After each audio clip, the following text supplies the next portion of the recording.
Nolan's The Odyssey opens not with cosmic worlds, but with a grounded, harsh vision of the ancient Mediterranean turned into a dark, semi-realistic wartime landscape.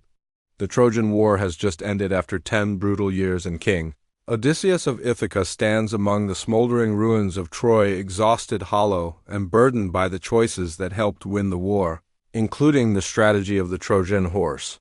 Nolan frames Odysseus as a brilliant tactician haunted by the moral cost of victory, emphasizing psychological realism over mythology. As the Greek armies prepare to return home, a storm brews unnaturally fast, hinting that forces beyond human understanding will shape Odysseus' journey long before he realizes he is no longer just traveling through the world, but through the consequences of his own mind and actions. Odysseus sets sail with his loyal crew, but the sea is presented as a character of its own, unpredictable, violent, and almost conscious. Nolan grounds the supernatural into phenomena driven by misunderstood ancient science, strange magnetic storms, gravitational anomalies, and mysterious coastal civilizations.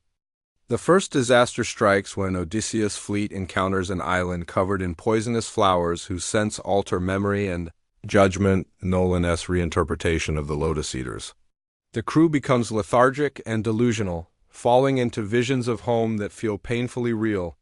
Odysseus must drag them back to the ships, symbolizing his first test, resisting emotional illusions that are easier than reality. Next, the ships enter the territory of the Cyclops, reimagined not as a giant monster, but a brutal, towering minor warrior living inside an ancient volcanic fortress. He wears a single mechanical lens over one eye, a primitive optical device that gives him superhuman sight. Nolan turns the myth into a tense survival sequence. Trapped inside the cavern with his men, Odysseus uses wit rather than brute strength, crafting a clever deception involving reflective shields and the miner's own optical device.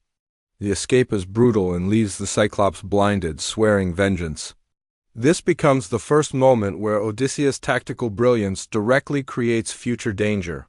The vengeful Cyclops calls upon his patron, Poseidon, and in Nolan's interpretation, Poseidon is not a literal god, but a powerful maritime warlord who controls vast fleets and coastal territories. The film presents him as the embodiment of the sea's wrath, a force Odysseus cannot reason with. Storms and whirlpools begin targeting Odysseus specifically, as if nature itself has become hostile. Nolan creates ambiguity. Are these divine punishments, or the consequence of angering a ruthless warlord with near-mythic influence?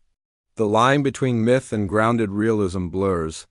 Odysseus next encounters the sorceress Cersei, but Nolan reframes her as a brilliant scientist shaman living on an isolated island. Her magic is advanced herbal chemistry and psychological manipulation. She drugs Odysseus' men, turning their minds feral and animalistic, symbolizing the myth of turning men into swine. Odysseus resists her influence thanks to an herb agent given by a mysterious traveler named Hermes, a fugitive messenger who understands Circe's methods. Odysseus negotiates with Cersei rather than defeating her, and she becomes an uneasy ally, warning him that if he wishes to return home, he must face not only physical trials but the ghosts of his past. Cersei directs Odysseus to descend into the underworld, but instead of a literal realm of the dead, Nolan presents it as a massive subterranean labyrinth built by an extinct civilization. The air is thin, the passageways dangerous, and hallucinations caused by toxic gases make the environment feel supernatural. Here, Odysseus confronts visions of fallen comrades, broken promises, and an eerie projection of his wife Penelope waiting alone in Ithaca. In this sequence, Nolan explores guilt and fear, suggesting that the most powerful enemies are the ones within. Emerging from the underworld, Odysseus sails toward the path controlled by the Sirens. Instead of mythical half-women creatures, Nolan turns them into a group of deadly signalers who use hypnotic songs to lure ships onto razor-sharp rock formations. They manipulate acoustics and wind currents to make their voices irresistible. Odysseus orders his crew to seal their ears with wax while he himself is tied to the mast, determined to hear the truth in the Sirens' song. This becomes one of the film's most intense sequences, a psychological assault where the Sirens whisper Odysseus' deepest fears and desires, tempting him to abandon his journey. Following the Sirens, the fleet must pass through the Strait of Scylla and Charybdis, reimagined as a narrow canyon where one side is controlled by a monstrous militarized pirate queen Scylla, and the other a colossal whirlpool created by unstable underwater volcanic vents, Charybdis. Nolan creates a brutal choice. Avoid the certain destruction of the whirlpool by sacrificing a portion of his men to Scylla. Odysseus makes the painful tactical decision, highlighting the cost of leadership. The resulting ambush becomes one of the film's most tragic moments. Shipwrecked and alone, Odysseus washes ashore on the island of Calypso, reinterpreted as a brilliant but isolated woman living in an untouched paradise. She nurses him back to health, offering him a peaceful life free from war, responsibility, and suffering. Nolan frames this chapter as the emotional heart of the film, the temptation of stillness.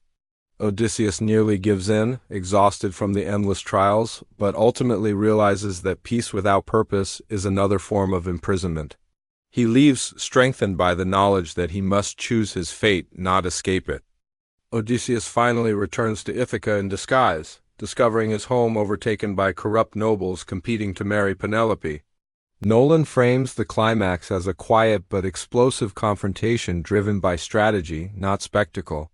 Odysseus reveals himself through the challenge of the bow, then unleashes a swift, controlled attack that reclaims his kingdom. The final scene shows him reunited with Penelope, not as a triumphant hero, but as a scarred man who endured unimaginable trials to return. Nolan closes on a reflective note. The greatest journey was not across islands or seas, but across the depths of Odysseus' own humanity.